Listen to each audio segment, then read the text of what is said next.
بسم اللہ الرحمن الرحیم اللہم صلی علی سیدنا و مولانا محمد وعلی آلہ واصحابہ اجمعین۔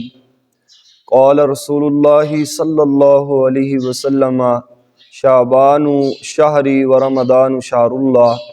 حضور صلی اللہ علیہ وآلہ وسلم نے ارشاد فرمایا کہ شعبان میرا مہینہ ہے اور رمضان یہ اللہ کا مہینہ ہے۔ اور حضور صلی اللہ علیہ وآلہ وسلم رمضان شریف کے بعد سب سے زیادہ روزے شعبان المعظم کے مہینے میں رکھتے تھے، اور حضور فرماتے ہیں کہ یہ وہ مہینہ ہے کہ اس مہینے میں لوگوں کی موت کا جو ہے وہ فیصلہ کیا جاتا ہے، اور یہ فیصلہ کیا جاتا ہے کہ کس کو کتنا رزق دیا جانا ہے، کس کو موت دی جانی ہے، کس کو زندگی دینی ہے۔ تو یہ فیصلے شعبان کے مہینے میں کیے جاتے ہیں۔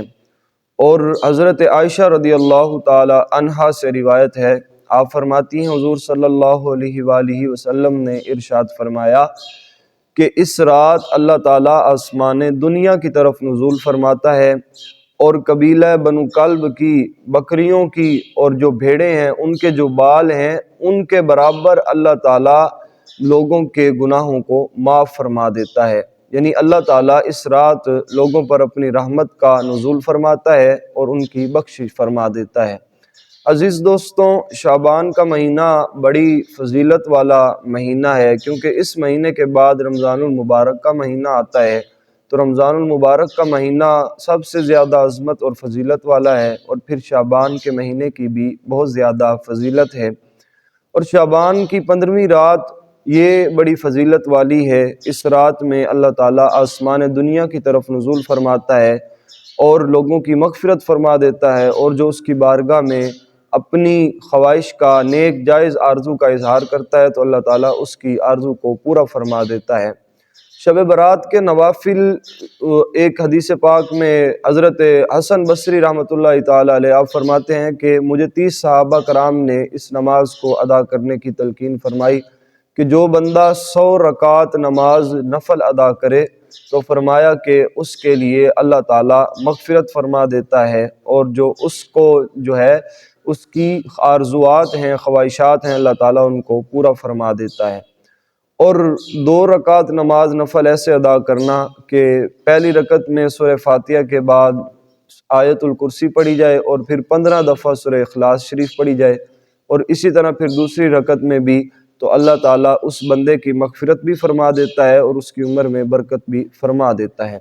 اسی طرح نوافل ادا کرنا اور قرآن کریم کی تلاوت کرنا، اس رات کو ضائع نہ کرنا بلکہ قرآن کریم کی تلاوت کرتے رہنا، دعائیں مانگنا، اللہم انک عفو تحب العفو فاعف عنی، اے اللہ بے شک تو مجھے معاف فرما، تو معاف فرمانے والا ہے اور تو میری مغفرت فرما۔ اس طرح کی دعائیں کرنا، ربی جعلنی مقیم الصلاۃ ومن ذریتی ربنا وتقبل دعا، ربنا اغفر لی ولوالدی وللمؤمنین یوم یقوم الحساب۔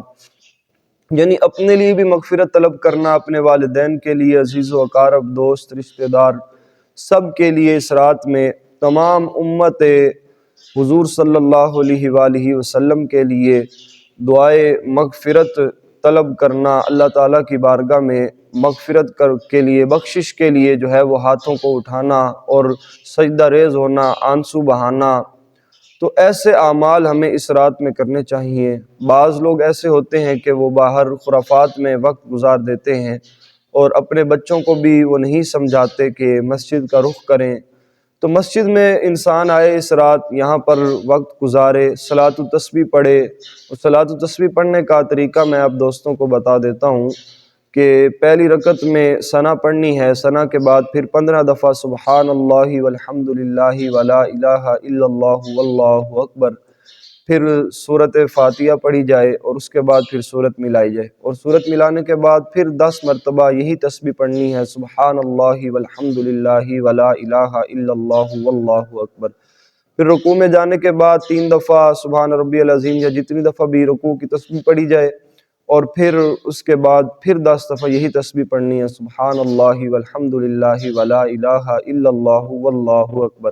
پھر جب رکوع سے اٹھیں تو پھر 10 دفعہ یہی تسبیح پڑھی جائے، سبحان اللہ والحمد للہ ولا الہ الا اللہ واللہ اکبر۔ اور پھر جب سجدے میں جائیں تو سجدے کی تسبیحات پڑھنے کے بعد پھر یہی تسبیح 10 دفعہ دہرائیں، سبحان اللہ والحمد للہ ولا الہ الا اللہ واللہ اکبر۔ پھر جب سجدے سے دوبارہ بیٹھیں، یعنی دونوں سجدوں کے درمیان جو وقفہ ہے اس میں پھر یہ تسبیح پڑھیں، سبحان اللہ والحمد للہ ولا الہ الا اللہ واللہ اکبر۔ پھر سجدے میں جائیں تو پھر 10 دفعہ یہی تسبیح پڑھیں۔ اس طرح یہ ہر رکعت میں 75 دفعہ یہ تسبیح پڑھنی ہے۔ تو جب ہر رکعت میں 75 دفعہ پڑھی جائے گی تو ٹوٹل 300 دفعہ یہ تسبیح 4 رکعت میں پڑھنی ہے۔ اور صلاۃ و تسبیح میں جب آپ 2 رکعت نماز ادا کریں تو اتحیات آپ نے مکمل ربی جعلنی تک پڑھنی ہے اور پھر کھڑے ہونا ہے۔ تو اس طرح سے صلاۃ و تسبیح 4 رکعت میں پڑھی جائے گی۔ اللہ رب العزت کی بارگاہ میں دعا ہے اللہ تعالی ہم سب کو اس رات کو باہر گزارنے کے بجائے مسجد میں گزارنے اور عبادات کرنے کی توفیق نصیب فرمائے۔ وآخر دعوانا ان الحمد للہ رب العالمین۔